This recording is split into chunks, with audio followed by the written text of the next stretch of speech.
the chicks is thicker. Reppin' for the team, that's the pinche Houston sippers. She don't want your liquor, she don't want your chipper. She poppin' for a legend, that's a real masa flipper. This is for la raza, this is for la raza. I'm in my trap, casa whipping up the damn masa.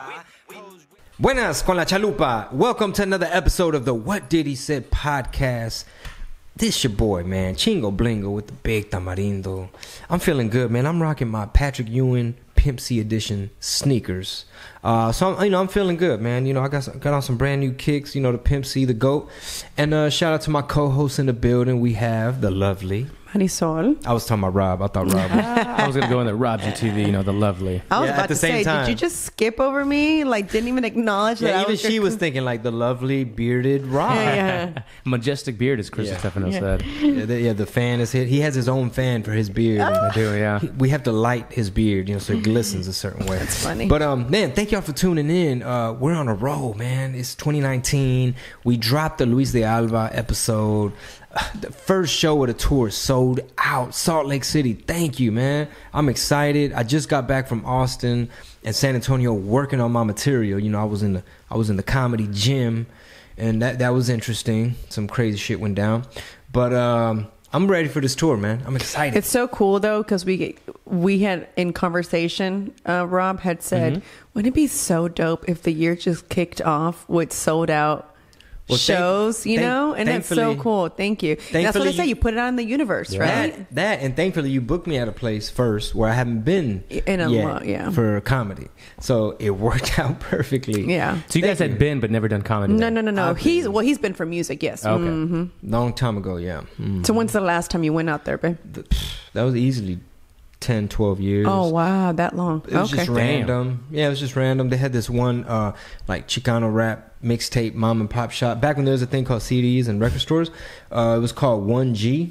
And, I vaguely remember how it was set up. But I remember Salt Lake was cold. I remember they had some salt. They had some lake. They had a lot of mountains. Actually, I went to Sundance. Oh, yeah, you did. For Philly Brown. The movie Philly Brown. And... but mainly we were in Park City. We only had one screening. And that was dope because I was there with participating in the movie I was in. And this year, hopefully I get to hang out with Adam Scorgi, who I just saw his fucking documentary. Oh my God, that was crazy. He's on the podcast. All right, so his episode is after this one. Right before this one. Okay, then you heard the episode. Yeah. Sorry, holidays. But I finally got to watch Ice Guardians? Ice Guardians. Cool. They did a hell of a job, man. Yeah.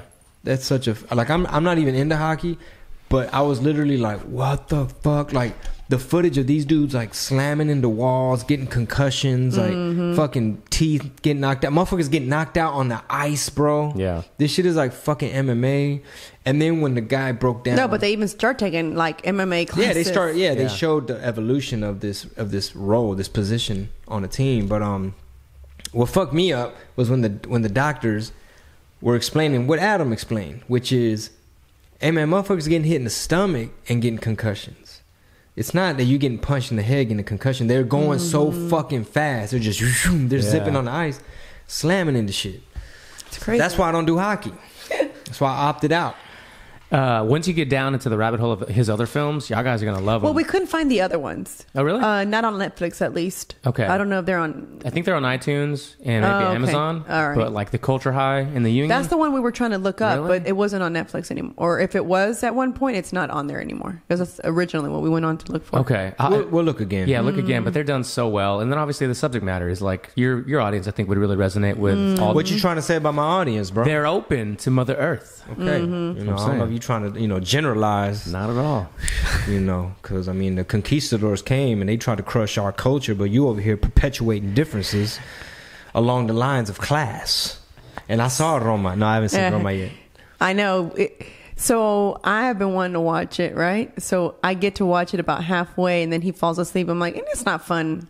That's our time. So it's not fun if he's not up. So I'm always like, turn it off then. If you're going to go to sleep, just turn it off. And I wake up and there's a scene of a dude with his ding-a-ling out doing karate. Yeah. And I'm like, what the hell are you watching, woman? You watching ding-a-ling karate porn? What is happening? But we need to finish watching it. And speaking of Roma, we just We were just there. We were just there. Yeah. So it was a nice little family trip too that we First time all 4 of y'all were there, right? first time all 4 of us. All 4 of us were anywhere. That's true. Yeah. On a plane. It's actually our first family trip. Whoa, I just thought about it as of all 4. Mickey's had the opportunity to as a 3. Yeah. So y'all are gearing up for this tour, and y'all took a baby on a family trip. That was my tester to see if in the future she's ready to tour. Yeah, she'd be ready to tour. And honestly, she's cool. She did good. She did good. And she's 5 months. And she's 5 months, and I think she did really well. Like first, there was no shit on the airplane. You know, there was no, except for that one little part. I took a shit on the airplane. You did? I'm just playing. she's like the baby didn't shit on the airplane, and then I get all like, No, I mean, her like, face, you did? No, she's like, why would you say no, not like that literally. But she just didn't give me no shit, except for a little part, an earache. Yeah, it was almost like a dog. It was creepy because she kept doing this to her ear, my ear, like her ear, like almost like she didn't know what's going on. She just kept hitting it. It just made me think of a dog, because you know how dogs, when something bothers their ear, they'll just kind of hit it. That's what she was doing. So my girlfriend had told me to kind of let her suck on my boob, and that kind of helps with the popping. So I let her do it as much as possible. And so the whole cabin got a nice little peep show. So she was cool though. Other than that, she was entertained. I mean, until she's she fell super alert. Like she was, like the little crack between the seats. Oh yeah. She was like looking at the people behind us, like being nosy. Yeah. Like, she kept looking at the guy in the back, turned around and said, "She goes, your daughter's so cute." Like, she's saying something else. She's something. This little one, she just kept looking back here. She just kept like through like a little peeping Tom. Peeping game. What y'all talking about back there in that row? So, but yeah, you're right though, man. Like we were actually gonna go to Reynosa before Mexico City, so that would have been like a 7-hour drive, and we're like, fuck, dude. Like we've been so busy. Like he was really hyped up, and I felt bad at first because he was really hyped to go. I wanted to take a break and get inspired, be around some Mexicans, and I just couldn't do it. My grandmother just moved back to Reynosa. Oh. Yeah, so they sold their house here, and my grandfather passed away, so she decided she wanted to go back. And so everybody was going to kind of do a pre-Christmas over there since she's not here. So I was like, man, I'd love to go out there. And then it was like, the more I thought about it, it was like, whoa, we're going to go on a trip. We're going to come home for 2 days, I'm sorry. And then we'd leave out of town again. It was just too much. It was too much. I couldn't. I mean, just work in general is overwhelming. But sometimes, like, you don't sit still. And it's almost like the true vacation, which we really haven't done, would be stay your ass in the house, turn off your phone, take naps, and like order in, like just relax. A staycation. Do you know, it's funny. Ride your bike in the sun, bro. My babysitter, okay, check this out. When we hired her, it was right as we were planning the tour, right? Probably that. Right. Yeah. So that's kind of where the idea of hiring a babysitter came about, right? Was because we were overwhelmed and we were trying to take turns being babysitters. And put a tour together. And then put a tour together, okay? So initially, I told her, I only need you 3 times a day because 3 times a week. 3 times. I'm sorry, 3 times a week. 9 a.m. Go home. Yeah. Noon. Go home. 3 times a week. I'm sorry, and and that's all I could offer you right now because we got it. We're cool after that, Oh no, we're and parents. then it was like we're parents. We got this. And then it was like, oh my God, there's something to do every day before we get ready for this tour. And then I was like, hey, I know we only asked for Monday, 3 Wednesday, Friday, but los martes, what about Tuesday? How do your Thursdays look? And then it was like, she's been here Monday through Friday, holding it down inside the house to help with the baby. House manager. Yeah, she's a house manager. So I told him. Is that my tour manager? I said, she's literally the house manager. I was like, because she holds it down. She'll hit us up with inventory. Like, hey, man, y'all out of tortillas, bro. Like, what's up with these beans? Yeah. Bro? I can't make you dinner if I'm Yeah, she does. What kind of fucking cilantro is this? Man, I told her the other day, I thanked her so much because I told her, I said, I don't know how I did it before she came, like she... I just got a bunch of dope managers, man. I got a podcast manager. I got a tour manager. I got a house manager.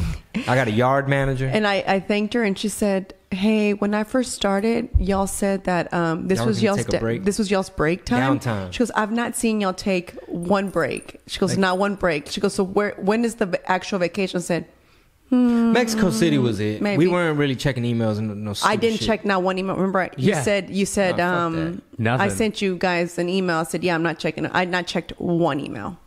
Good. When did y'all start booking the tour and hire her? When was I that? started in February of last year? no, August. Oh, okay, August. And do you feel like we should have started, like we're going to start earlier next time? Yeah, I still think I always think, okay, so check this out.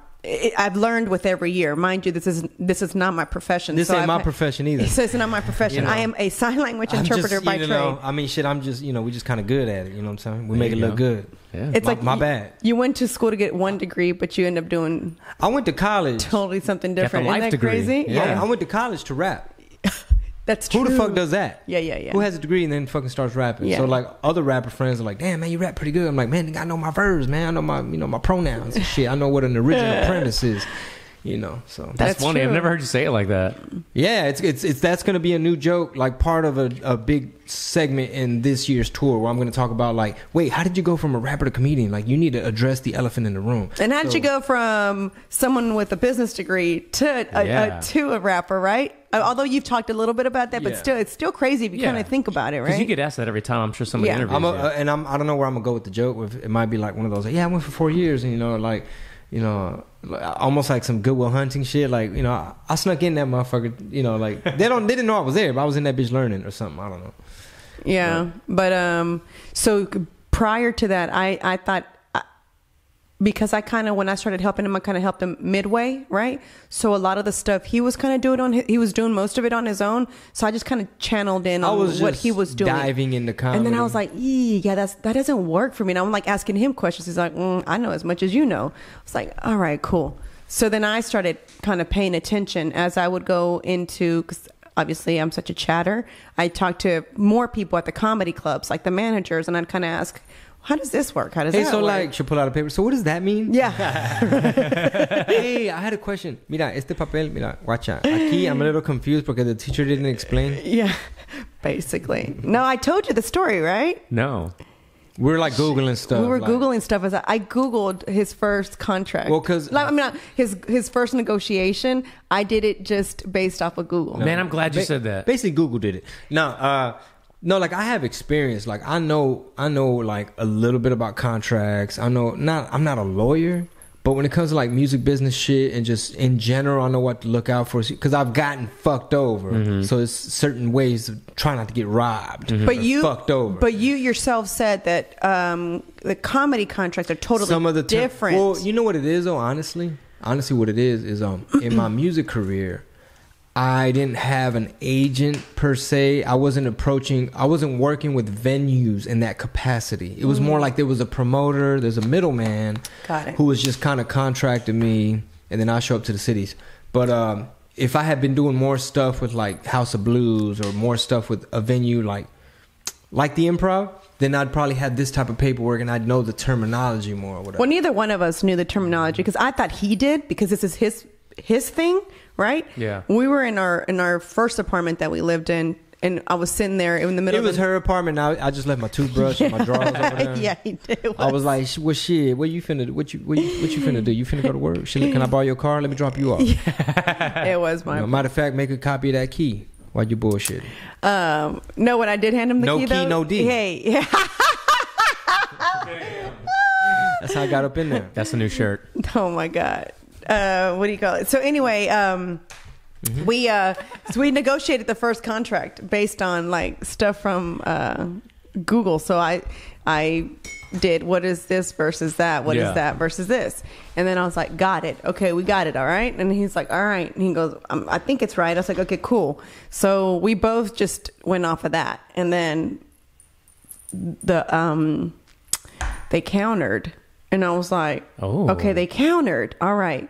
So then I'm like, okay, mind you, the only negotiating experience I have was in my I had a job placement agency, right? So when for the deaf and hard of hearing, Oh, okay? okay. So There's a few other agencies that are solely dedicated to the deaf, right?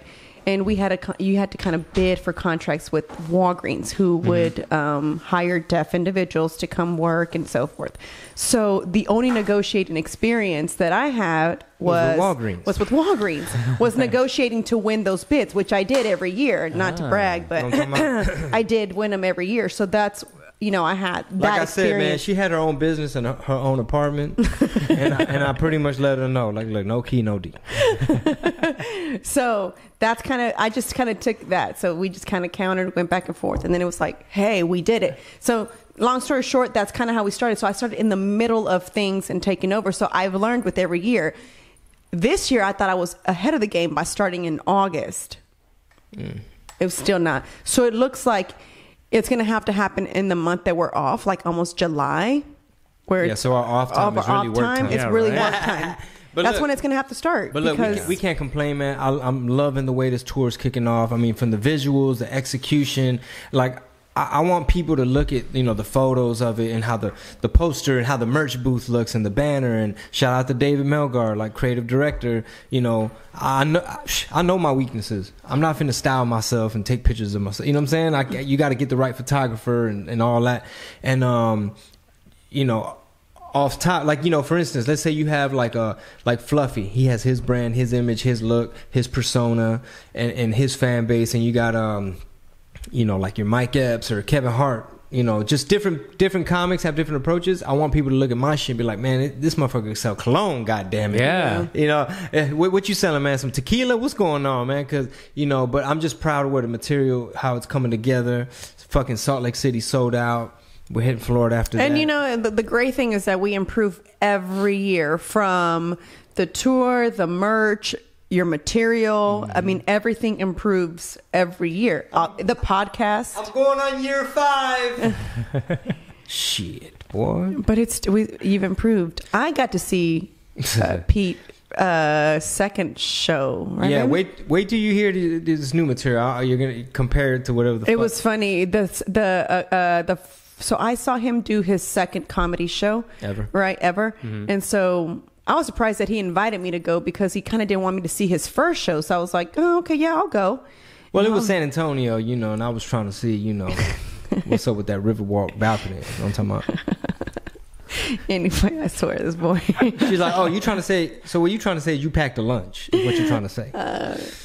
But anyway, so I was like, oh, okay, he's got potential. I see where he's going with it. You were like, 5 years from now, he's going to have a stellar hour. He's okay. I see there's potential. And then it was like the next time I saw him, I was like, okay, you're improving. So it's cool. I tell him this every time. I said, it's so cool that I've literally have witnessed like his comedy, career. Yeah, exactly. I did a podcast was it yesterday? I went to do that podcast Tuesday. Oh, yeah, yesterday was Tuesday. Cool Agenti and Mike. I forget Mike's last name because I just met him. But I was popping big shit. I'm on there talking, man. I'm like, look, man, check this out. Like, crunk, like fucking, because like I said earlier, I just came back from San Antonio and Austin. Hitting the stages, peeping the scene. Shout out to my boy Chris Tellez or Thayez. I don't know how I motherfucker want to pronounce it. But he represents Austin, man. He's doing his thing. And then I went and hooked up with the homie Rick Gutierrez. I first learned of Rick when I saw him open up for Fluffy and killed the fucking arena. What is it? NRG Arena. Oh, wow. Yeah, because Fluffy has several openers, but goddamn, you see Rick, and it's like, whoa, I really see the energy, the passion, the persona, the funny. Like, man, this dude's fucking hilarious. And I got to work with him a little bit, kind of like almost like a coach. You know what I'm saying? So all I'm saying is, motherfuckers is in trouble this year. It's 2019, and we popping big shit.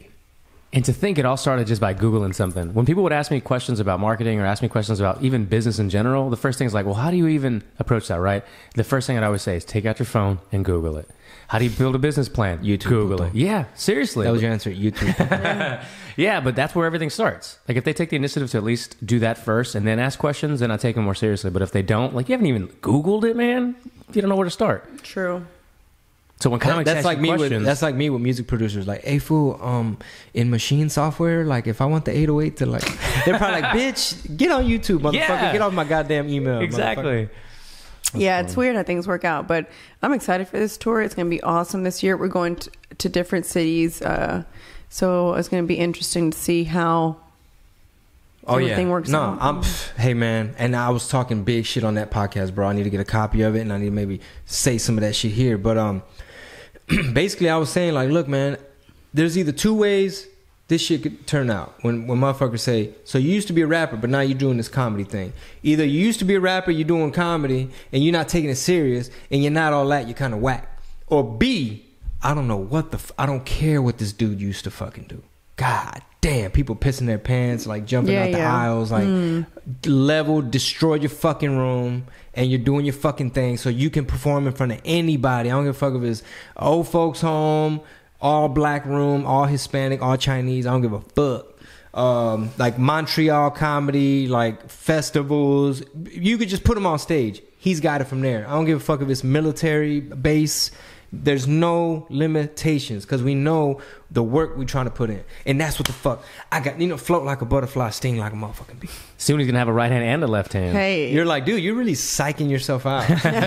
Gotta be your own hype man sometimes. No, it's great to because that's the thing, man. Like the cats on the podcast, they mention like, well, there's YouTubers and Viners, and you got the Hodge twins. You got all these people that all of a sudden. I was just thinking of them. Well, you got all of a sudden you got influencers and Viners and people who are doing like a daytime show at a comedy club, and it's all ages, and is it really a meet and greet, or they get critiqued like, bro, he went up there for 15 fucking minutes and he's like, meet me in the lobby, bring your money or whatever.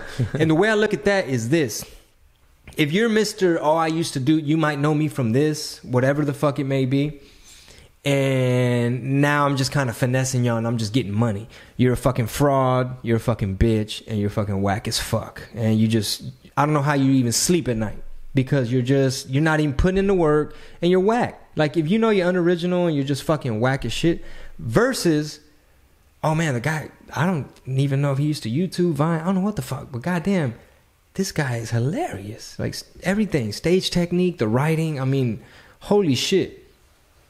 And it's not like you're trying to escape your music past, right? Oh no! You can't kill the horse that you motherfucking rode in. Exactly, yeah. So I ain't gonna lie, it's on the back burner. And it's on the back burner because you haven't had time. I'm a parent. It is, But people might get. I was in Mexico. No, people might get the misconception that like, oh, he's trying to run from his past, and that's not the case at all. No, and again, this new comedy material, I'm addressing like. It's like, hey man, it's a miracle, and it's like I don't want to like give away spill the beans, but yeah, there's some funny shit where I address like I used to be Chingo Bling, now I'm Chingo Bills and Chingo kids, Chingo, you know what I mean? I'm married now, but yeah, man, we're gonna address all that. It's fun. It's gonna be fun, man. It's gonna be fun. We're bringing some funny comedians, and Bryson Brown. I just saw him post. He's a comic here from Houston. We got him on like a bunch of dates, and I just saw on his Instagram, he's like, man, I'm on like 10 of these hoes. And all the comments are like, damn, that's fucking crazy, because he opens up for Bruce. I mean, he's making a name for himself. He's super funny. Go back like 10 episodes. He's on the show. Yeah. Exactly. And he's super funny, and it's going to be a treat to, have him join us on a tour. And you guys know, we roll with heavy hitters like straight killers. Yeah. Funny motherfuckers, man. And that's how you get funnier, like they say. You follow these good acts. Exactly. And shout out to Jerry Garcia, man. I just saw him headline in San Antonio at the LOL Comedy Club. He did his fucking thing, man. That's my big... Hey, I only teased... we had office hours the other day, and I put it on Snapchat. I mean, on Instagram story, and I covered the dates, and I just put, Jerry, about to send your deal memo, right? And then he's like, what dates are those? I still haven't even sent it. It's been made, but I need to send it over because I just busy, man. We left, and I didn't. We needed to go do something, so we had to hurry up and leave Starbucks, and it was funny. I just shut it down. I was like, some of this shit we might have to figure out how to delegate. Yeah, at some point. But anyway, go on. So he's like, hey, fool. You never sent it? You never sent it? You told the world, but you didn't tell me. Huntington Park. But hey, man, shout out to Jerry, man. We kicked it, dude. Like, I was surrounded by so much comedy. Like, we went to eat at fucking Twin Peaks, the white chulas, the white ojos locos. Yeah. We went to eat after and talk more shop. And it was cool to see Rick and him. Like, Rick was like, man, Rick was very impressed by him.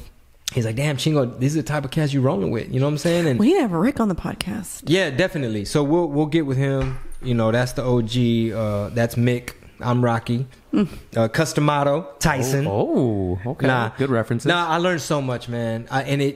That's why I'm so hype about the tour, because, you know, this is my big project. This is the product. This is what we're trying to cook up. Like, it's like, this is the album. You know what I'm saying? Yeah. These jokes, this show, this energy, this vibe, this look, everything we're fucking bringing. I just can't wait to unveil it. Some of the merch signage that we have made, I got to go pick that up. Can't wait. We got to pick up merch samples. Like, it's all trickling in, but I'm super excited, bro. Funny you say that. That's like right here on my to-do list. Yeah, bro. I can't wait to pick up samples. Yeah, I want to rock the hat. I want to peep the shirt, the jackets, all that shit, man. It's going to be dope. I can't wait. Answer me this as an outsider, pretend that I'm just a complete fan and don't work with you guys. Is it always the goal to tour an hour and then film it? Or are you pretty selective about that? For me, my goal is have like the hottest 5 minutes, then the hottest 10, then the hottest 15. Make sure it all goes together, it all flows. Hottest 20, hottest 30. That's how I'm building it up. I don't want to get ahead of myself. Mm-hmm. But traditionally, most comics, I mean, if they're at that level, then a lot of times that is the game plan. Especially if you're able to, if you have a situation where you have distribution, you have a deal, you have a budget, you have like the partners to where, let's say you're Bill Burr, and he's like one of the big names in comedy. So let's just say he's a fucking Jay-Z or somebody, right? Yeah. Like a Nas. If he puts out an album, there's business there. So obviously somebody like him, to him it's more pick and choose. Do I want to go with HBO? Do I want to do it independent? Do I want to do Netflix or whatever? But you know, with us, man, we have options as well. But I just don't want to get ahead of myself. I'm just so proud of the level of quality. And I think you'll know too, like, okay, this is something that I want to film. Yeah, and eventually you got to set it free. And plus, I'm about business. Mm-hmm. And if you're hearing in my voice how fire this shit is gonna be, how it's gonna come together, then you know I'm gonna be ready to set it free and package it once it's ready, right? Once it's like, okay, bro, you got other shit happening in your life. There's more shit you know to talk about. That hour is done. It's baked. They're slaying these cookies. Yeah. Hey. So right now, Showtime and Netflix is listening. Like, oh, be ready. Yeah. I mean, you know, we're living in an innovative time.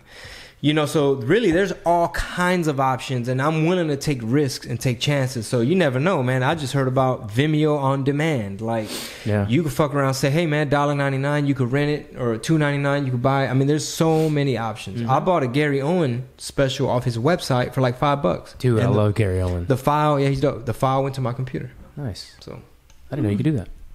There you go. There's more than one way. Hey. Tons of ways. I done thought of many ways. From CD Baby to Spotify. Hey. There's so many ways. Yeah. But I'm excited, man, because like we were saying earlier, there's traditional comics. There's a lot of traditions, but I'm something else. Yeah. I'm trying to be the perfect storm. You're an anomaly. I'm the perfect storm. I'm the butterfly flapped its wings off the coast of Africa, and it's hitting that moisture and it's picking up steam. And for you know, I'm a motherfucking storm, bro. So go and get your batteries and your flashlights and your water and your rafts, because I mean, we bringing it. We coming in splashing.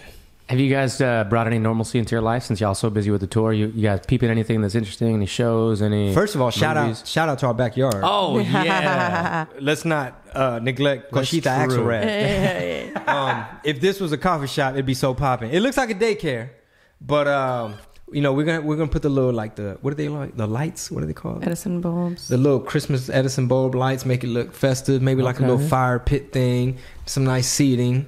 Right now we have a multicolored "We Are the World" fence happening. It's like the We Love Houston sign. It looks like a Taco Cabana. Let me tell you. Looks like a raspa stand. I was so tired of having to go find cool walls to take pictures by. So I told Chingo, I said, why don't we create our own backyard to be where we take pictures? That way when we hire photographers, come to my house, for real, in my backyard. And I treat it like it's another room, right? So you're gonna have to furnish it and all that, right. But it's a nice space. We already have the AstroTurf.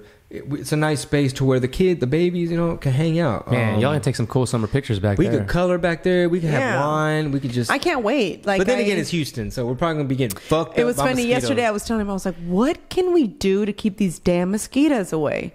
What did he say with the mosquitoes? That clip was so funny. Which one? The one where she talks like Nutty Professor. Oh, what's his name? Disney. What's the boy on the boy that had the thing on his head? What's what's the name? You know so Disney. So if you learn English, right? Oh, here we go. From a person who speaks that way, like mosquitoes. Uh-huh. So right? you could be a little girl from Mexico that say mosquitoes. That's how that happens. What are you going to do? She's a perfect storm. I'm not. That's Chingo. I'm not saying that. You're right. Yeah, exactly. Yeah. So he makes fun of me. It's Jerry too. Hey fool, you talk like yeah, like he makes fun of me too. And he's like, you talk different in so Texas, right? Hey, wait, no, it's different in Texas, right, Dick? Yeah. He does. He clowns me. He's like, man, you have a very thick. Like, I mean, Texan we from the South, baby. Yeah. Sure. Yeah. I feel like. I mean, we saw that early on in the music business, especially some of the people that I'd roll with, like other artists or DJs, and some were on the, when it comes to like using the N-word, but you're Mexican, but like over here, like in your neighborhood in Houston, that might be cool, like people that know you, but you're in fucking Salt Lake or somewhere, they're just like, whoa. Ooh. So Houstonians are different. Like we'd have grills and just, I had already like lived in New Jersey, so I kind of like knew big picture, like, hey man, like my boy Frank, he'd sometimes be N-word this, N-word that, and we're like, hey man, we're in East LA, you might want to chill out, or like we're in the studio with random people and they're just looking at you funny and you don't even notice.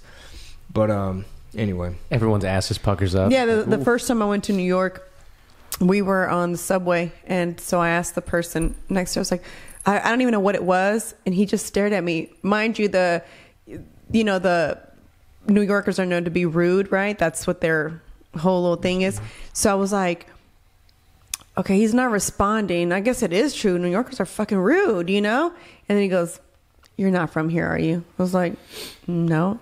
Wow. He's like, your accent is so like thick. And I was like, and then he looked down when he said it. He's like, damn, girl, you thick like your accent. You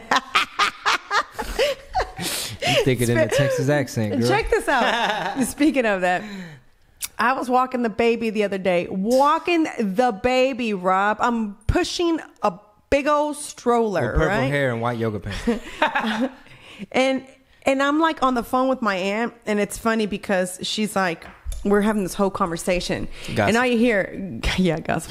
And she's like, all you hear is like just honking. And mine's like, who the hell that's honking? I was like, I'm freaking walking down the street, on the sidewalk, and I was like, in these cars are just. I'm in the third. I got on white yoga pants. I got purple hair. I was like, man, they think I'm on. They think I'm working. They think I'm on the clock. I was like, they have absolutely no. Dang, it's so funny because that's exactly what their thought was. And what's funny is like traditional folks from Mexico, like maybe our babysitter, she probably wouldn't do the purple hair off top because she's probably like, they're gonna, They won't do no color for the most part. It just depends, but depending on where you're from, sometimes that's like a little risque. Oh yeah, like my mom wouldn't do it. My sister got purple, like the bottom of her, like the tips. Yeah, almost. And my mom was like, "Ay, mija, pero si a ti te gusta." Look, it's so funny. My sister asked if I was having a midlife crisis because I wanted to dye my hair pink. Artemis? Hazel Artemis. Hazel Artemis. At Hazel _ Artemis. Her real name is Cynthia. But she's like, "Are you going? Like, are you going through a midlife crisis?" I said, no, why? She goes, why are you dyeing your hair pink? Well, she's corporate America. She got a regular job, and we're like social misfits. We that's the best way to put it. I mean, think about it. It's like, this is my man cave. This is my garage. This is what I do. Like, I show up places. Like people with regular jobs, and they probably like, wait, so you go in your garage and you cut on the microphone, and then you be going to cities. I'm so confused. Yeah. Comedian?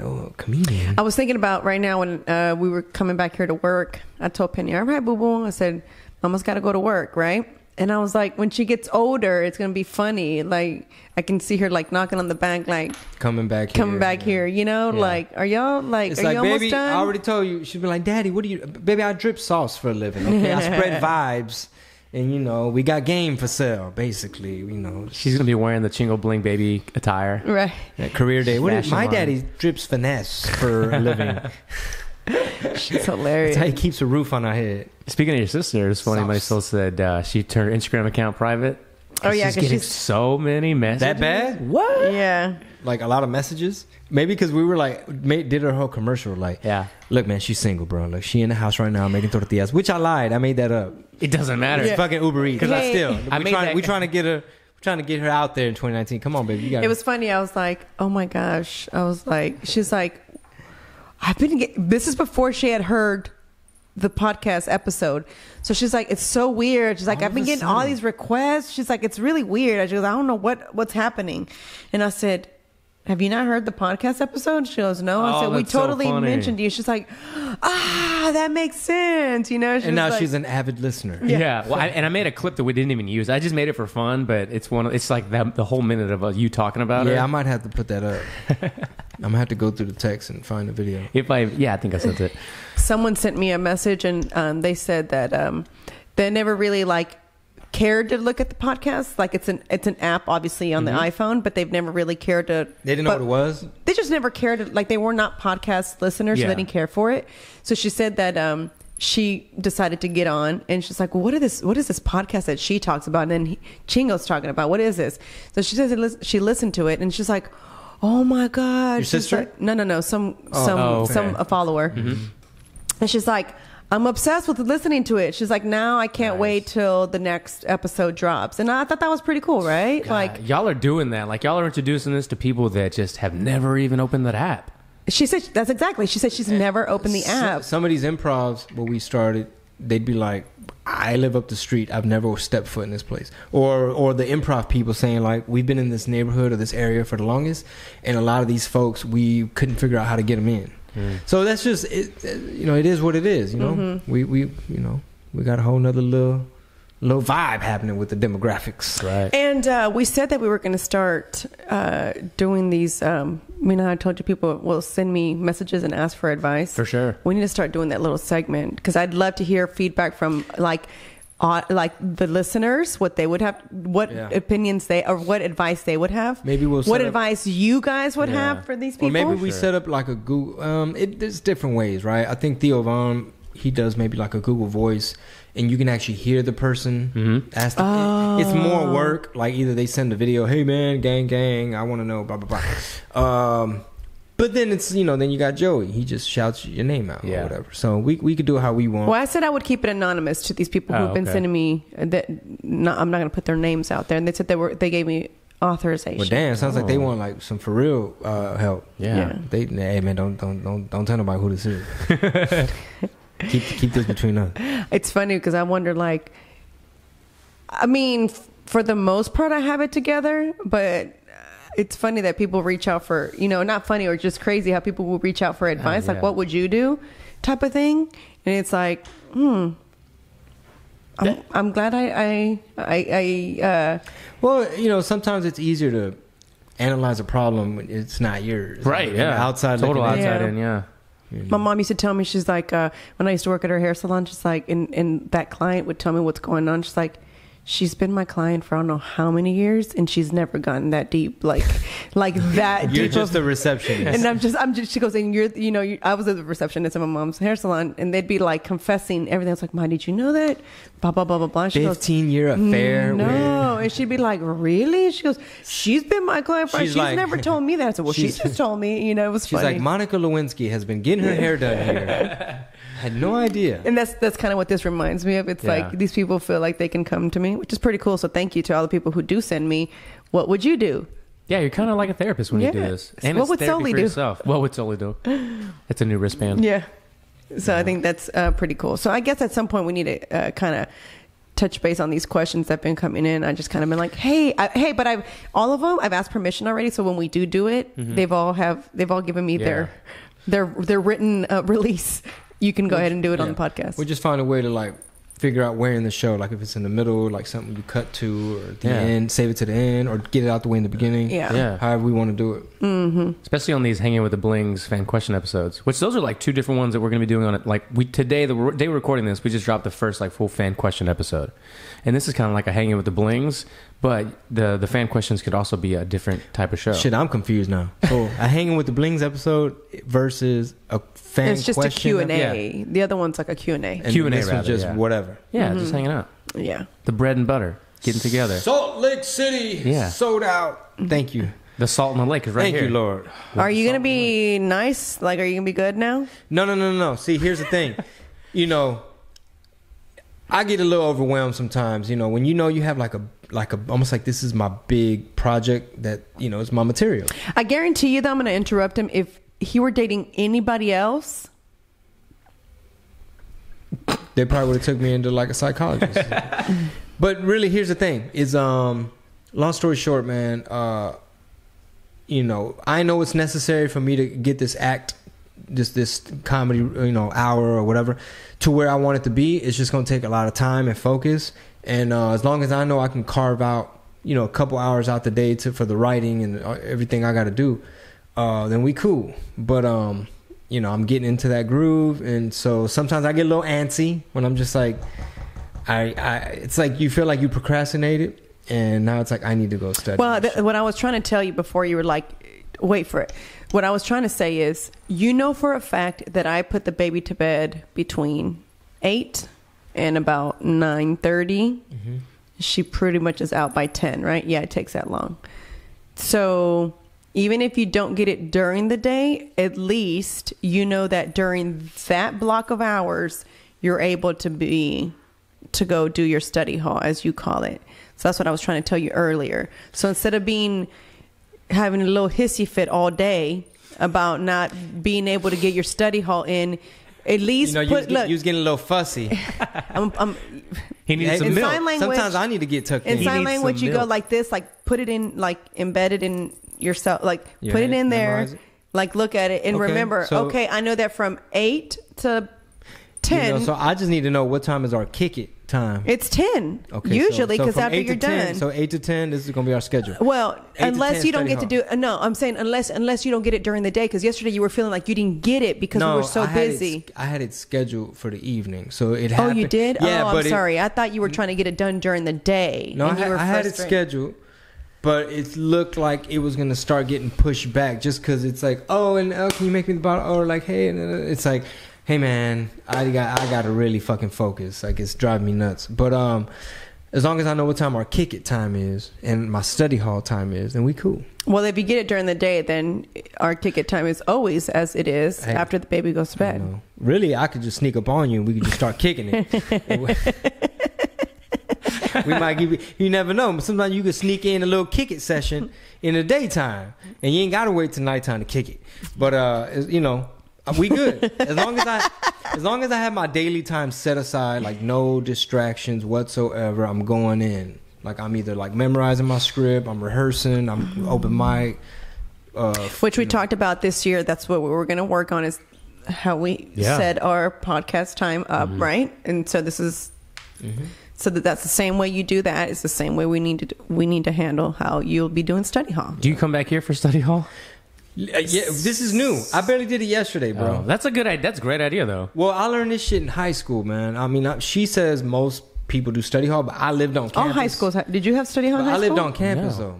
You didn't? It's just on. It's on period. you. It's on you and your parents to. You already have study hall period? Man, they must have taken that away. You went to that good little white school, right? Maybe. That's probably. I guarantee. What kind of school? You probably went to white school too. Oh yeah, it was pretty. It's out in the country, white, country school. We didn't have study hall. Well, let me explain what my version of study hall, and then you explain yours.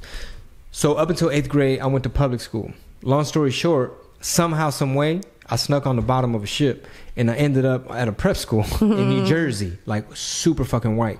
And all of a sudden, school was a challenge. It wasn't public school no more. It was difficult. And basically, I lived on campus in a fucking dorm. So from 7:30 to 9:30, something like that, 7:30 to 9:30, the entire school shuts down. Like, you can't even hang with your friends. You can't watch TV in the common room. You can't be on the phone. in the hallway. You can't be on your bed. Basically, open your door to your dorm room, be at your desk, and crack a fucking book, do your homework, or study for the test. Whatever it is you need to do, your fucking vocab, whatever, science, whatever. You can't be like, can't have headphones. You can't be lollygagging. So that was like a new thing. But what it taught me, by the time I did go to college and shit like that, is you can kick it, have fun, procrastinate. You can do all that. And you can actually enjoy it more and do more of it as long as you have your little work time set aside and you stick to that. Once you fuck over your study hall time, now you're gonna be stressed out. You're not gonna be prepared. So, and I'm teaching my 5th grader that. Where ours was an actual period, like so. So you had 7 periods, and one of them was like study one hall. of them was study hall. So it was like, and my senior year, I was pretty much done with most, like all my classes. So there was nothing for me to study in study hall. So I would go down. I think I told you this. I would go down to the attendance office and I'd go help down there. The attendance lady, yeah, I'd go down there and help her. So it was like, hey, Marisol. Yeah. Fuck? She Hi, got Miss a key Will. to the office. Yeah. Hey, Miss Wu. just rearranging these filing cabinets, basically changing these grades. NBD. Yeah, but so the main way I took it is, I'll let you get back. The main way I took it, because I saw you fucking with your watch, is basically like parents. I tell my 5th grader all the time, look, it's my job and my duty.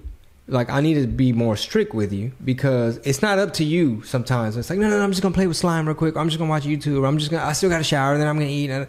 Okay, look, we need to carve out this little fucking time.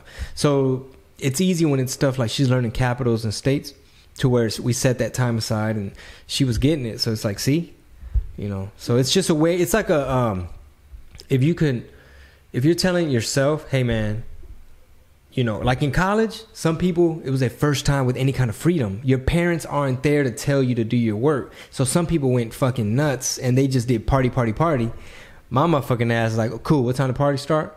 Bet, I'm gonna see y'all there. I'm gonna get this shit out the way. Well, that was my concern too, because my parents were so strict. So when they're so strict and they're like hawks watching your every Same move. Here, yeah. Okay. Except I knew my personality. So the person I picked as my roommate, who is the girl who lives in Spain now, she was so disciplined. So she graduated a year early from high school. So she already had that, that discipline to sit at home and study. A year early. How'd she do that? Yeah. She went to summer school and took all classes that she needed to be able to graduate. So she should have graduated 2001, but she graduated 2000 with me.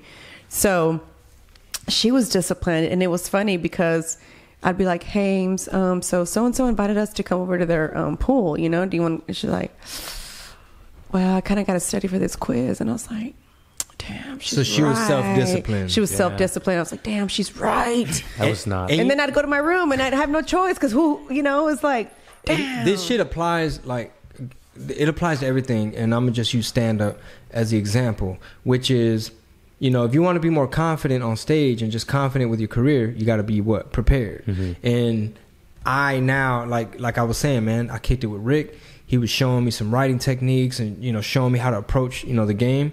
So now it's almost like I know how to study, if that makes sense, or I know how to write a little bit better and perform, and just a bunch of shit he taught me in a day and a half. But I look at it like, hey, man, some comedians or people in 2019, period, if you're not going to be ready to be self-disciplined and stay on track with your goals and put your fucking horse blinders on, 2019 is going to eat you up and spit you out. And fly by. Yeah, it's going to fly by and be like, fuck, I didn't do shit. That's why I like goal setting and, just being self-motivated and knowing, being real with yourself, like knowing your fucking weaknesses. Like, know your own bullshit. What is it? Be aware. Here, this is our quote from Feria Fridays. If you have subscribed to our email list, Feria Fridays, we send Bling.com. We send you like a personal story or a current event. We type it up. We get you quote of the week, music of the week, new shit I'm listening to, and we tell you what cities we're coming to. And if you want to be a part of it, join us. Just go to chingobling.com, sign up. My motherfucking Feria VIP list. We're gonna do prizes and giveaways and shit like that. But the quote this week is, the first step of change is to become aware of your own bullshit. You got to keep it real with yourself, and you got to keep your ego in fucking check. You have to keep your ego in check. It's for your own good.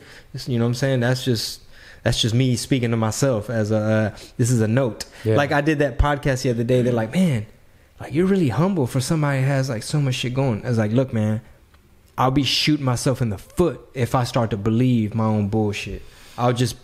No, it's not going to work like that.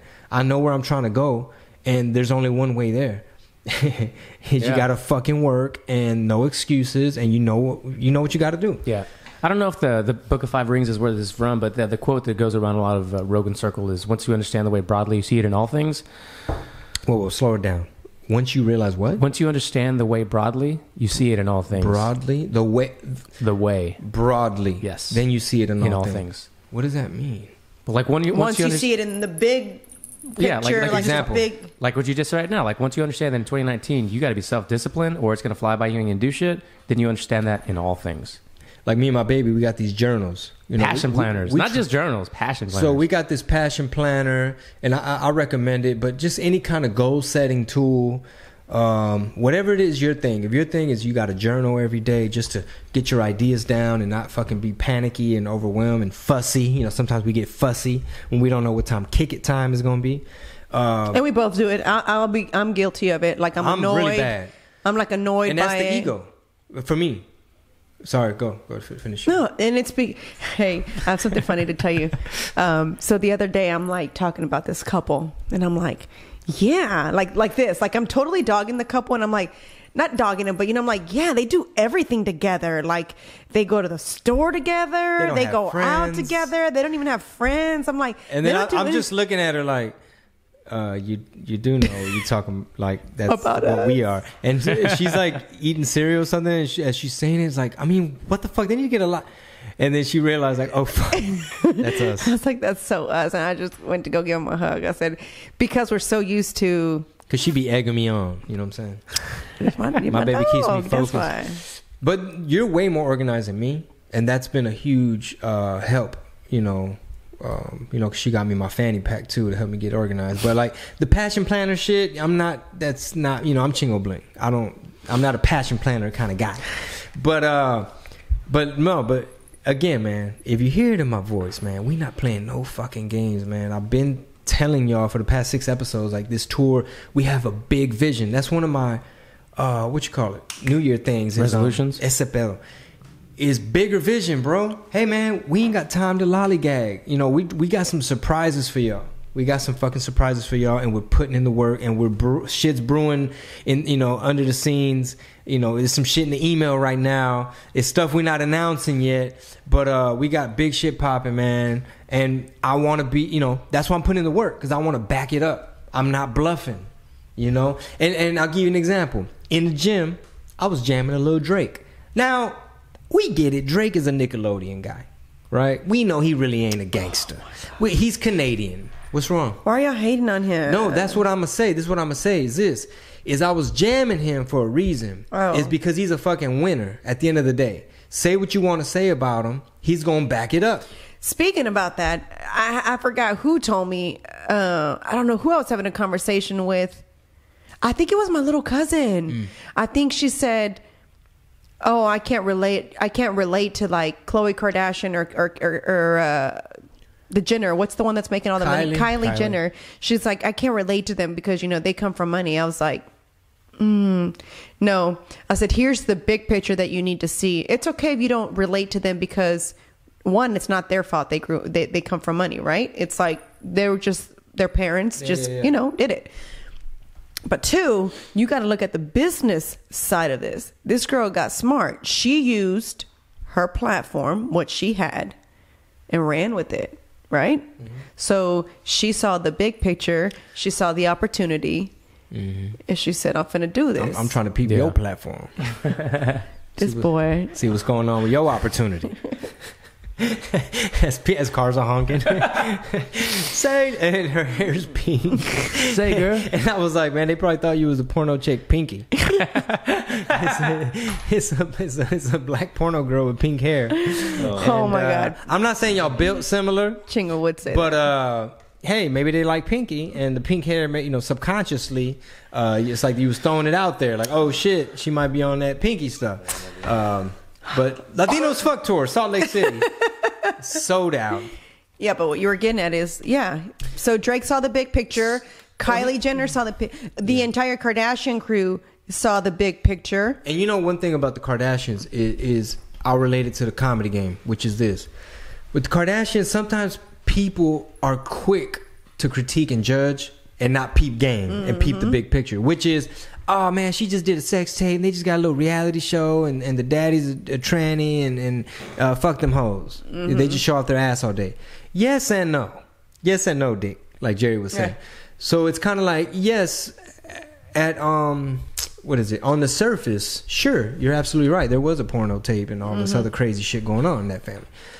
However, if you peep game as fame as a commodity and the power of leveraging social media and just the big picture in terms of like entrepreneurship, like, wait, there's an opportunity there with your demographic and the makeup and so on and so forth. So if you apply that to the comedy game, sometimes people are quick to comedians are quick to categorize other comedians. Like, oh, he's just a Rio Grande Valley comic, or oh, he's just a one-liner comic. So it's easy for him to just do his little one-liners, or oh, his gimmick is this. Well, hold on. The average consumer just sees, is he funny or not? Yeah. So it's binary to some people. Some people it's either is it funny or not. Sure. So with the Kardashians, if you know too much, you'll critique the show like, oh my God, my brain turned to mush. I didn't learn anything. This is so stupid. But to the average consumer, it's like, oh, super engaging and entertaining and informative. And I learned what kind of fucking cookies they keep in their jar. And I look at the decor in their house. For me, it's different. So I'll come back and tell them like, hey, you know what Kim did on her app? You know what I'm saying? Like for me, granted, nothing that they do is informative, you know, or beneficial to my brain in any way or form. But game wise, that's what I like about it too. But you're studying it and deconstructing it. Is what you're doing. It's game wise. These girls got their mom. But I need to go. I need for Kris Jenner to hold some sort of workshop. A butt workshop. She's got a booty too. I think she old did and getting it. She old and getting it. What's the old boy? The old boy she with? I forget what his name is. Yeah, but he's young. He be doing his jumping jack. He said, "Man, let me hit this jump rope just to make sure my heart rate, you know, I still got the circulation happening because I got, she's what 60 or something. I don't know. She's up there. He's like, man, I got to make sure I come through, represent for the rent. If not, she got her booty done, but she doesn't flaunt it. She just wears, what she wears. She's got grandbabies. Yeah, but she needs to have a workshop. That girl needs to instead of her book about the Kardashians, she needs to write a business book. How to workshop that ass. How to workshop your kids. No, I'm just playing. Well, it's not so much like what kind of workshop. It's like she is putting on a workshop. I mean, there's a ton of business examples where it's like, okay, how do I peep game and how do I apply that to my business? And really what it comes down to is the simple shit: doing your homework, the goal setting, staying focused. Like sometimes success itself could be a curse. That could fuck you up if you're not mentally strong enough. So the bomb that Tiffany Haddish had, where it went viral, she's like, this is going to be on TMZ, ain't it? And people are giving her a hard time, like, oh, she ain't funny, this and that. Well, number one, preparation.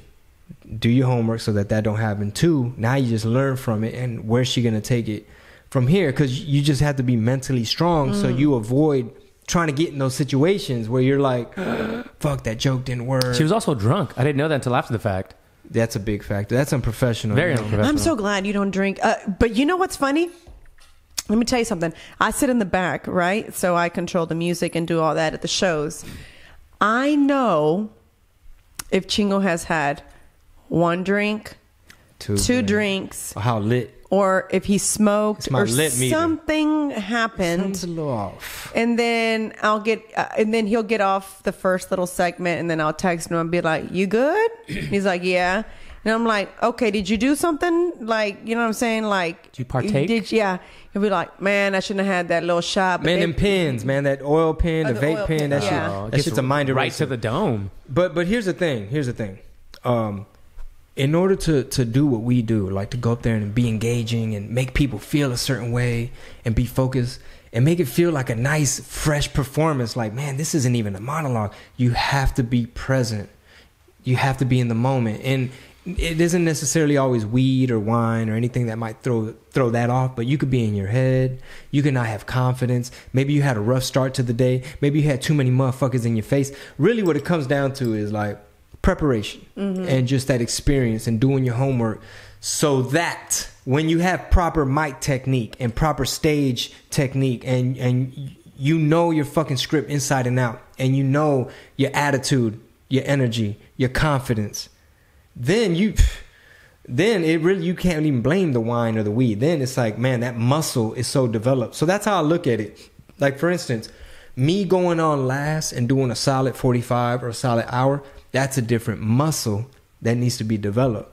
You know, that's why I host. I come in and I come out. But, you know, we're building it to that point, and there's just so many different little, you know, that's like the calf muscle. Like, hey, man, you got to go hit your calves a little bit more. From a fan point of view, right, I think because I get to observe the audience, I think the audience, from my perspective, they like that he comes in between the comics, only because I think it also gives people who are late that opportunity of like, oh, I didn't miss his entire set. You know what I'm saying? I just miss one part of it. I'm not saying be late. Yeah, don't be late. But don't be late because it interrupts the show. But and you're missing some dope shit. Yeah, and so, but I think that as a fan experience, I think that they like that they see him several times, you know, but I think I told you the last time when you tried it one time, I said, I think you should try just doing it all by yourself. Like, let's try it. This new material flow, I need to show it to you when you get a chance. This new material, it flows in a certain way that it's going to be just so solid and stellar that you're just going to want to see it in a big chunk. And I'm even going to pitch you maybe even breaking it up into A and B. It's like two big chunks. It's like, this is more relationships and this here is more whatever. So I need to show it to you. But anyway, the fact of the matter, man, the shit we're really trying to say is 2019 is here, is yours for you to get whatever it is you're trying to get. And I even have one of those 13-week calendars, which I'm kind of slacking on it because, you know, it's not up on a wall or anything, but it's a way to keep track. Like jiu-jitsu, shit's been hectic with jiu-jitsu. But study hall, I could control that. I can take my ass to a coffee shop or back here, and I can carve out 2 hours. If I can make it to a specific set time for a class, that's when it gets fucking iffy.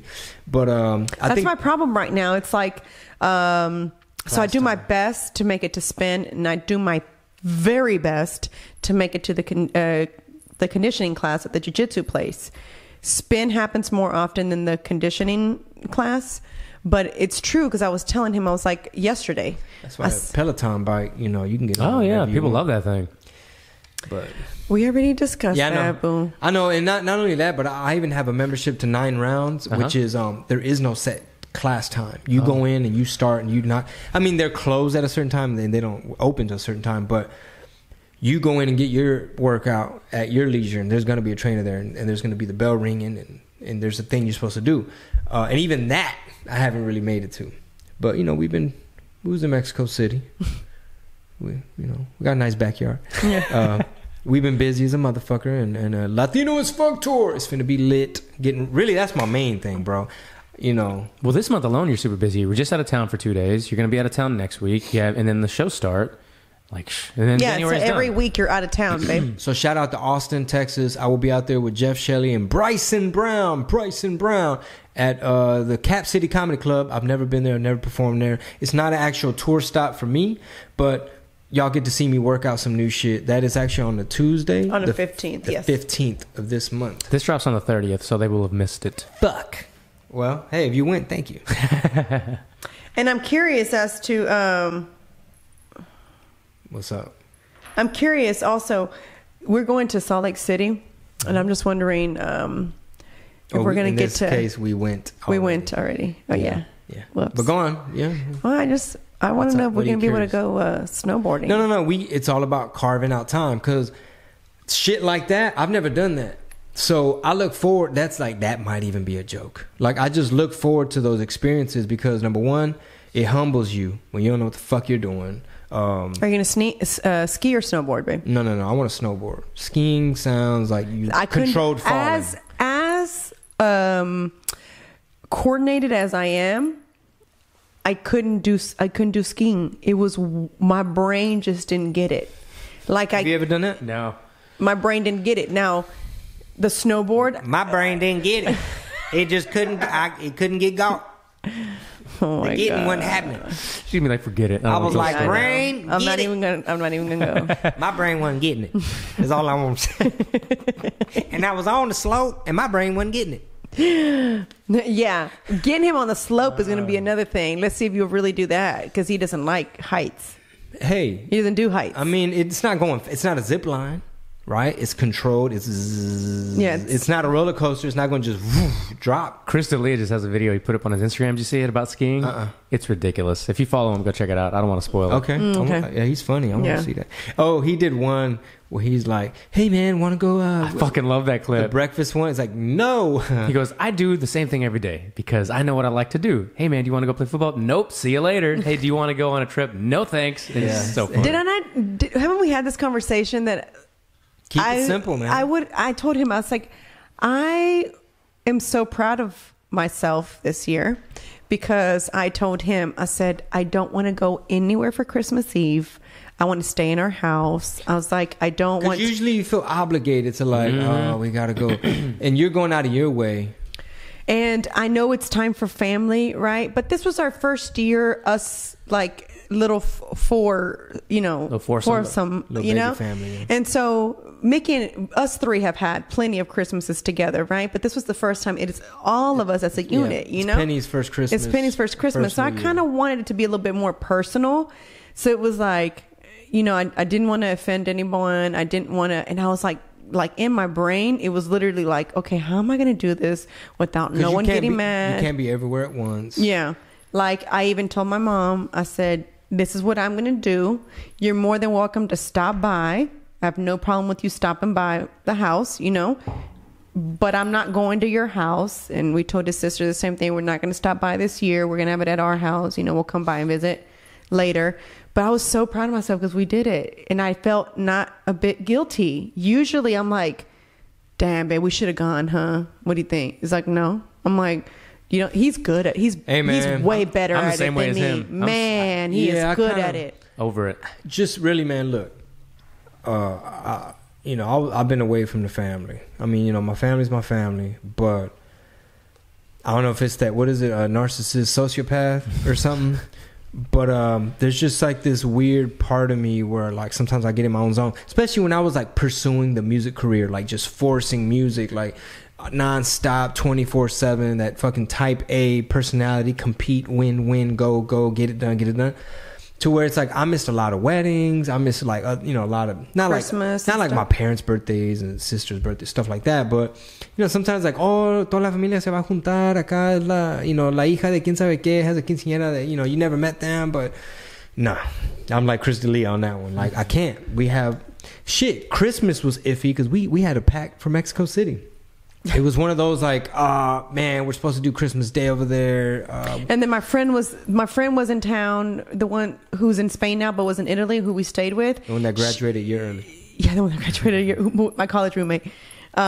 She was in town, and we were trying to catch her before she flew out 2 days later back to Spain, you know, and her and Mickey had been wanting to see her. Her kids had been wanting to see her. Then, you know, Mickey. So it was like they wanted to see the baby. They wanted to see the baby. I'm like, how do we do this? Like, how do we make this work? It was like that was stressful. Yeah, they had they were at their family beach house thing. Yeah. Oh. Yeah. So I mean, we were able to do it, but it was hard. But yeah, I want to get better at that. I want to get better at saying no and not feeling like that's your resolution every year. Yeah, every year I tell him that. I don't know for how long I've had that resolution, and I can never. Because sometimes, you know, some people are like people pleasers, and I am too to an extent. But at the same time, some people think I'm flaky as a motherfucker sometimes because, hey, man, I gotta go out of my way. You know what I mean? It's like sometimes we got shit popping, and sometimes even like my rap friends don't understand. Sometimes it's like last minute, like, hey man, we're shooting a music video over here, come through. And it's like, I've got a podcast that we need to, and they're like, what the fuck is that? You know what's funny? I know this lady who for the longest, it didn't matter if you invited her to quinceañera, a baby shower, a birthday party, nothing. Her weekends were for her and her family because she said she worked Monday through Friday. And so the only time she had time for her husband, her kids, was on the weekends. And those times are limited. Those times are precious, right? Yeah. And she says, like, I can die tomorrow. And you were busy making people happy. She was like, I was busy going to someone's dropping off quinceañera. gifts and shit. So what she would do is she'd buy a gift, ask for their address, send the gift, and she went about her business. I like that. And I used to think like guilt-free, most importantly. Yeah. And I told him, I used to think like, oh, what a grouchy, you know what I'm saying? She's so anti. Now I see why, because we don't have a lot of time together. Look how much time we have to, okay. We live together and we work together, but as far as quality time together, it's like 2 hours. All that other shit starts to cut in. So maybe 2 hours a day. I mean, I can last longer, but oh my God, babe, jeez, boy, joke. All right, I'm a comedian. I'm working on this shit. You get a slide. Yeah, I gotta do my homework. I gotta work that part of my brain. The last 2 hours of the day. No, but yeah, that's all we get is that towards the end of the day. Sometimes it's funny. The babysitter will be like, well, "Why don't y'all go on a date?" Like during the day, I'm like, "Well, we have this, and that to do." Yeah. And then you're in my house, so we can't just go to the bedroom. Damn. You can't just go kick it. No, I used to get the same thing. So entrepreneurs are in that regard, no different because, like, for instance, the past couple of years, I was working 7 days a week, working nearly 100 hours because once you're not even at the office, you're still working on the thing. Everybody knows that, right? And people are like, oh, come to this, come to that, even family and friends. And I just be like, can't. And if you got it, cool. If you didn't, then I guess we're not cool like that. Yeah. It is what it is. It's hard. I tell him sometimes, I'm like, man, I wish that on a Saturday I could wake up and be like, hey, babe, why don't we invite, your family over for barbecue and let's just kind of hang out. And then it's like, yeah, what a good idea. And then it's like, hey, babe, but Saturday we still need to go do this. And that needs to be done. What time do you think it can happen? It's the one thing we try to do now is once a month because we have like a core group of friends, and somebody will host the game night, dinner night, whatever at their place. That's dope. Once a month, minimum. Try to do 1 day a month. Blue Apron. If you enter promo code. Yeah, we got some of those coming on the way. No. Promo code Muffler.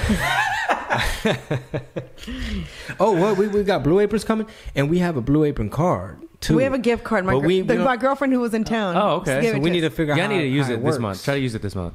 We do so that we can see if we like it. So you order it and it comes in the next day. I don't think it's the next day. I don't know. I've never used it. I've got the gift card sitting there, and I've not yet. I know people that use it and they dig it, and it's because of the time constraint thing. They don't have time to do the shopping or the whatever. They basically send you all the stuff. I have not been into a grocery store since I've been pregnant. I only do curbside assistant or curbside pickup. Yeah. At HEB.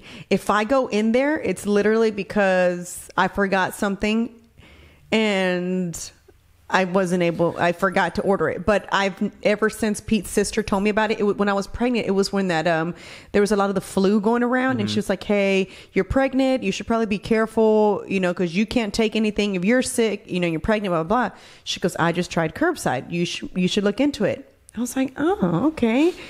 You open your trunk. Oh, yeah. They put it in there and you say, peace out. We've done it for the holidays, like Thanksgiving, Christmas, the best thing. But we still go to the grocery store. We do it every day. It's pretty dope. And we do it every time. And because for a little while, now I just mentally have a budget in my head. But for a while, I was kind of trying to follow the Dave Ramsey envelope system. So on there, it lets you see where you're at with your groceries, because it'll be you're at $50, $60. Impulse buys. Because sometimes you go to the grocery store like, ooh, let's get this. You're walking, You're not walking down aisles. You're typing in like eggs. Yeah. Well, see, Dawn's a legit chef, so she loves grocery shopping. Because she's been on MasterChef a few times and that kind of thing. That's crazy. I forgot all about that. She needs to cook for I need to us. watch her episode.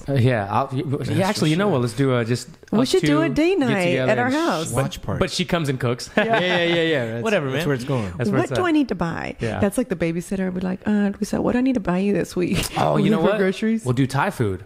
We'll do homemade egg rolls, do the pad Thai, the whole thing. Thai food. Wow. We'll do that. Yes. Damn. Let's do it. And we do Uber Eats too, because that's just convenient. Super convenient. And again, sometimes just pay the little fee or whatever, like even the grocery thing, because the most important thing. I'm not saying like it's an expense everybody should incur, but time, that's expensive. Yeah. And shit, if you gonna go do the grocery shopping for me and I could get my study time, kick it time, then we cool. Hey, speaking of that, I just saw Walmart's new ad for curbside. Have you seen it? They've been doing it for a little bit. Mm-hmm. But their new commercial is dope. They have a reference to like every movie from like the 80s to now. They have like it's all like Transformers and Back to the Future, and everybody from these different films are pulling up in the car from that movie. Scooby-Doo, Mystery Machine, Knight Rider, you know, the Firebird, all these different things. Coolest commercial I've ever seen. I need to see it. Cool commercial, but it's still Walmart. Yeah. Yeah. I don't know. It all still comes from China and it's going to fall apart on you. Yeah. So I do. Unless you want to sponsor the podcast, in which case it's just for Walmart. That's what it is. Curbside. That's what it's for. Walmart? Yeah, for sure. Yeah. Our babysitter will cook just lunch, and she hooks it up. Yeah, that's convenient. You know what's so nice of her? If she knows that Pete's going out of town if for she's work. Listening. Yeah. If she's going out of town, she'll say on Fridays, she'll be like, I left you this and I left you that so that, you know, you can have something to eat because I know your husband's not here. And you're breastfeeding. And, you know, so that way you can eat your food. And I'm like, thank you. It's awesome. Left you some chicken salad. And, I left you some chicken salad. So keep the beans in stock. I sometimes want to be just hugging and be like, you know what? You is the bomb, girl. You'd be like, I didn't want you at first, but you the best. Yeah. There's jalapenos and vinagre in Tupperware. Yeah. Remember our little... I still vividly remember the conversation with Pete when he's like, no, I need you to find a babysitter ASAP, like today, not tomorrow. And so you were out of town. I get overwhelmed sometimes. And so then... I'm like, calm down. We'll be fine. We don't need a babysitter. Everybody does it. There's working mom. You know what I'm saying? He's like, no, you don't get it. He's like, you think you can do everything. He's like, you can't. You know, and I'm like, this tour's going to fall apart. Yeah. He's like, no.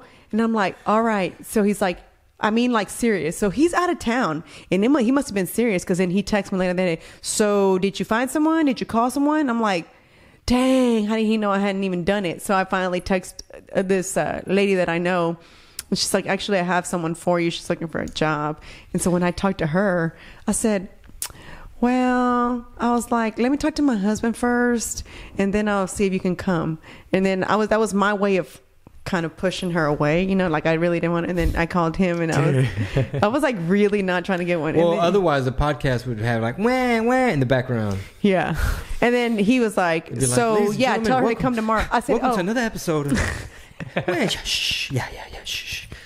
What did he say? Podcast? Shh. Do the whole shushing. When we were in Studio B, you could still hear every once in a while playing in the living room. Yeah. Studio B. Yeah. Oh, that's hilarious. Some episodes you can hear the baby in the background.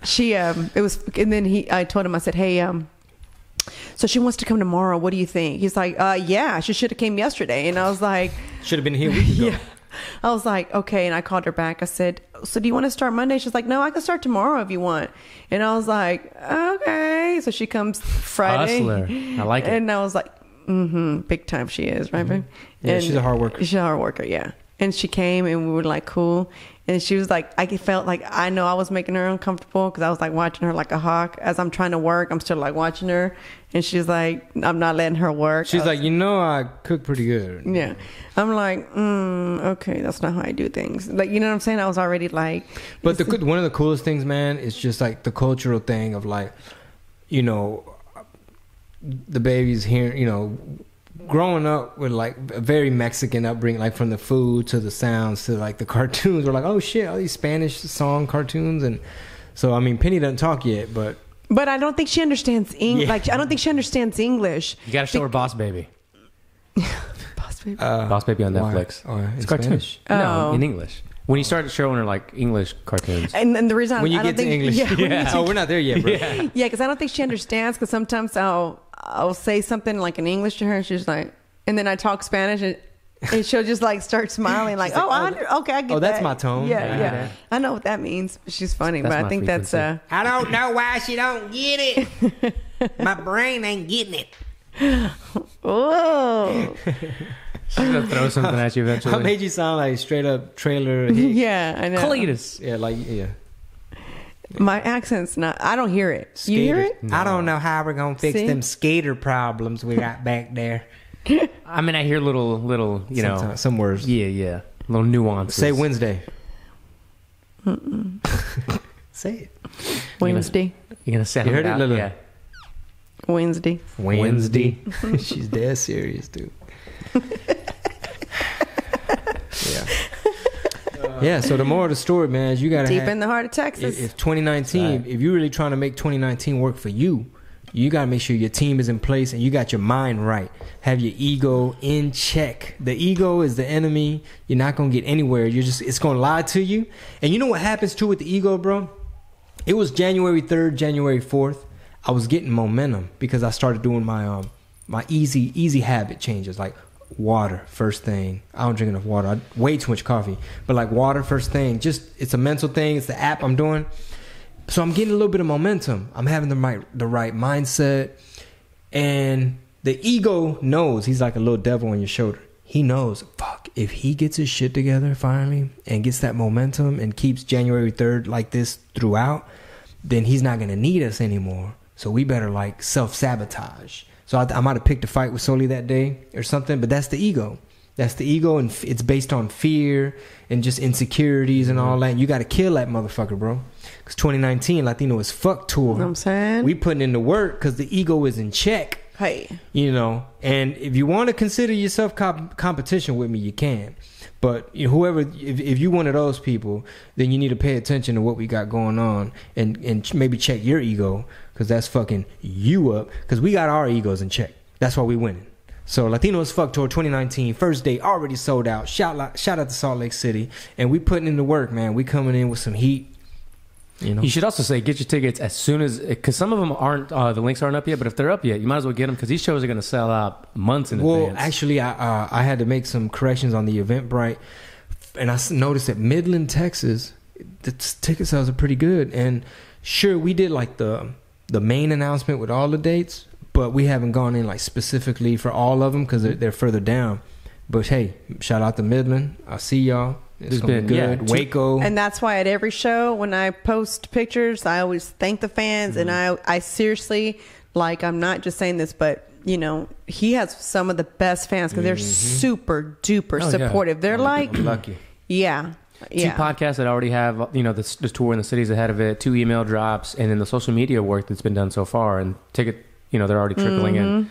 The visuals, executing the visuals, and we're going to execute the jokes as well. Hey. So not only do we make it look easy, it's just going to be amazing, bro. Know what I'm saying? You know? So I don't want to talk too much shit. Like, bro, we kind of got our shit together, man, and you might want to peep game. It's going to be a good big year. Big vision. Big vision. And you're going to be like, what the fuck? I'm be like, bro, I told you already. We did the homework. We put in the work. We got our coaches in place. We got our study hall. We don't have a life. We don't have an ego. Can't have an ego, bro. It's gonna get in the way. Nice. Okay. Closing thoughts for the podcast. So it's like you said that 10 times. Closing thoughts, man. It's early in the year. Let's stay focused. You know, we're trying to bring y'all the best podcast possible, and we appreciate, you know, just being here with us, man. Because otherwise, I'm a crazy person talking to myself. So thankfully, Rob, have you know how I always ask at the end, guys, please rate us. Yes. Let us know how we subscribe. doing. Review, subscribe. Has anyone said like what? And I always ask what y'all want to see more of, what you want to see less of. Does anybody ever say like see more of this or these suck? No, let's make more of a push to find that out, because everybody just seems to love what we put out, no matter what it is. Yeah. Let's. well, when you got the stroller, everyone seems to love to honk. So maybe they want to see. You might get some That's comments. the new cover art for the show. New comment. Her with a stroller, white yoga pants, pink hair. In third ward. Walking through the sidewalk. With a big old Bob stroller. That's so funny. Speaking of, actually, I'm going to the podcast app right now, which if you have iTunes, it's really easy to leave a review. It seems like there's 10 more reviews than the last time, 10 more ratings than last time we actually recorded. Oh, that's nice. Yeah. Okay. So well, keep them coming. I'll say it again, guys. And thank you guys for listening and for taking the time to download these episodes. And please rate us, subscribe, and leave us a comment. Let us know what you want to hear more of, less of. Do you like it to be us as a unit? Do you prefer it just being Chingo and Rob? Hey, all that is good information. One thing for sure is we're going to be here every week. We're going to be consistent. And like she said, we appreciate you guys just being a part of the journey and just getting that, because obviously we talk a lot about the behind the scenes stuff, like, the backyard, we just painted the fence, all that stuff. And because we're all in this together, man.